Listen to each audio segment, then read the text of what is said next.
Hi, Rob Lukey with ShopProp. It's that time of year again to go through what kind of I'm thinking the market's going to do over the next year or so, what I think is maybe setting up in the market, and talk about also fractional investing for those people that are interested in fractional investing in real estate, and for even agents out there that might want to offer that to your clients. We have something later on in the video as far as that goes too, called SlicedProp. But when we're opening up the most news sources, at least today, certainly, Fitch warns it may be forced to downgrade dozens of banks. Obviously, very bearish, scary. This is after they already downgraded the U.S. Treasury. So again, a concern, right? We're seeing this. This is another article that I saw today. Michael Burry, those of you that don't know, Michael Burry made a name for himself, mainly during the recession, the Great Recession of 2000. Late 2000, where he shorted the CDOs or shorted the housing market and went ahead and made a bunch of money doing that. And obviously, so people look at that. Obviously, him shorting, he went $1.6 billion short against the S&P 500 and also the NASDAQ market, which you would say, hey, that's concerning, another bearish move. But let's put all this into perspective, and I want to talk about not only the housing market, but talk about the S&P, and then talk about recessions and then fractional investing. So first of all, let's talk about this chart right here. This is the National Home Price Index and what happened to it over the last 5 years. I'm using this just as a way to get an idea of how we might be able to think about what's happened in relationship to the last 5 years and compared to the last 50 years. So 9.59%. Is that good or bad against what's happened over the last 50 years in the market? It's good. On average, the market has increased approximately 5% over the last 50 years. But I want to point out some things regarding this particular chart. Number one, those of you that listened to my YouTube video, you would have seen that we were expecting a massive increase in the first quarter of 2022, with everybody scrambling to get low interest rates.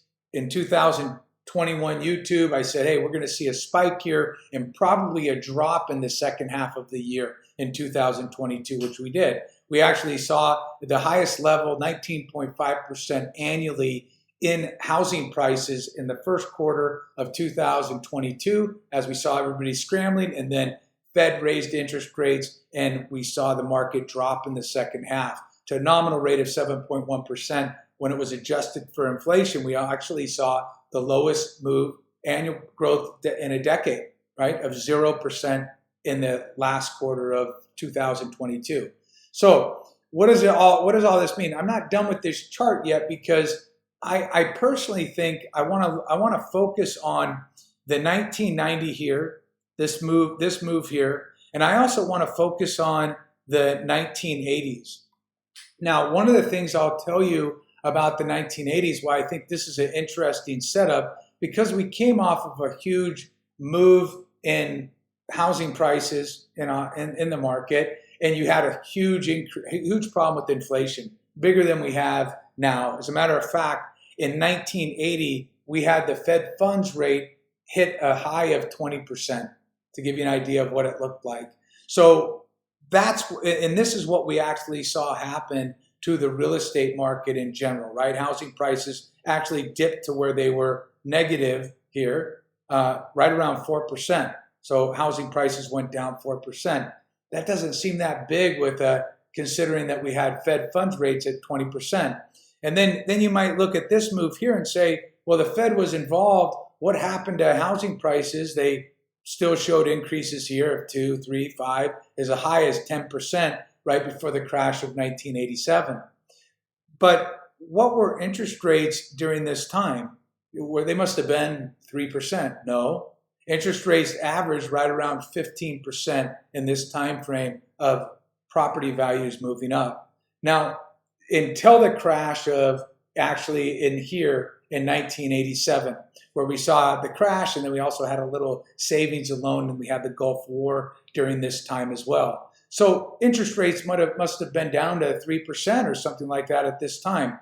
Not true. Interest rates actually were right around in the 1990s in this move right here.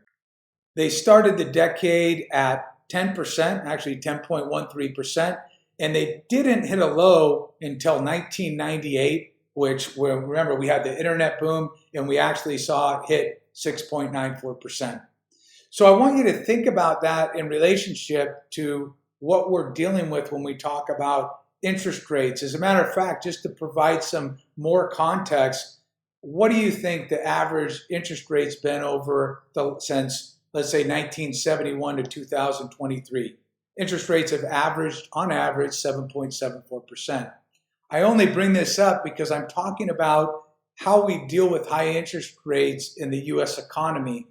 The market's going to be driven by the economy, and my thinking is that what is going to be happening to the economy is that we have a real potential to see this kind of setup, or even this kind of setup driven in the 1990s. Remember, this move right here was driven by a new technology, internet.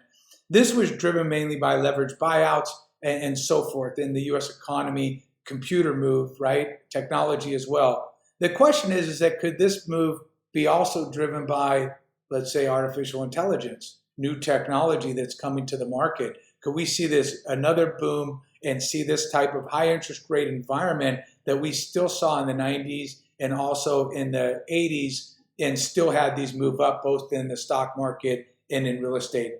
That's my thinking. I think over the next 7 years, we have a chance for that type of setup. Let's move on and let's talk about the average return, because another thing I want to look at is the stock market, because people are saying, hey, the market's been crazy, blah, blah, blah. Over the 5-year period, we've seen an 8.5% return in the S&P 500. Let's use that as a barometer. Again, just to get ourselves an idea of what we might think is going to happen. How did that relate? Well, how it related is that over the last average, if you look at what happened since over the last 50 years, what you'll see is that 7.5%, or this is a 73-year period, but 7.5% in real terms. So how much better did the market really do over the course, right? About average, if you look at it over the stock market average and so forth. Let's move on to the recessions. This was another chart I wanted to take a look at because I wanted to relate recessions, which I believe we're in now, that we're in some kind of recession, even though it's a slower one. Again, 0% return year over year that we hit in 2022. That's a recession. I wanted to show the fact that these recessions, compared to these massive recessions, right, are very small, and they generally usually last for about 10 months, right? Average lasts for about 10 months. But I did point out in 2022, when I was talking about this recession, that you would probably see this one last a little bit longer because you have the Fed involved with interest rates. So similar to some of those recessions that occurred. So maybe you have it last 18 months or 2 years instead of 10 months on average. What I'm pointing out to you is that they're fairly low. I think we have a chance for a setup, and I think if you look at it overall, that we'll see that kind of move. Getting on to fractional investing. Fractional investing is something where you'll be able to go ahead and either invest with SlicedProp LLC, ran by me, so you'll be able to see my research and be able to invest. You also will be able to open as a passive investor with SlicedProp LLC, where you'll simply put in orders that state that you want to be involved in the next property that we buy. You'll be able to get investment income as well as flipping income, depending on what we're doing with that property. Also, on an open pool, you actually will be able to create pools yourself. So if you have 4 or 5 people, or let's say you see a property that you might be interested in, again, this is just we haven't launched it yet, so this is not filled in obviously with the data, but you'll be able to create your own pool. SlicedProp will manage that and also help you set up LLCs and so forth in regards to that. So you'll be able to create a pool either with your friends or with people that are in the SlicedProp system.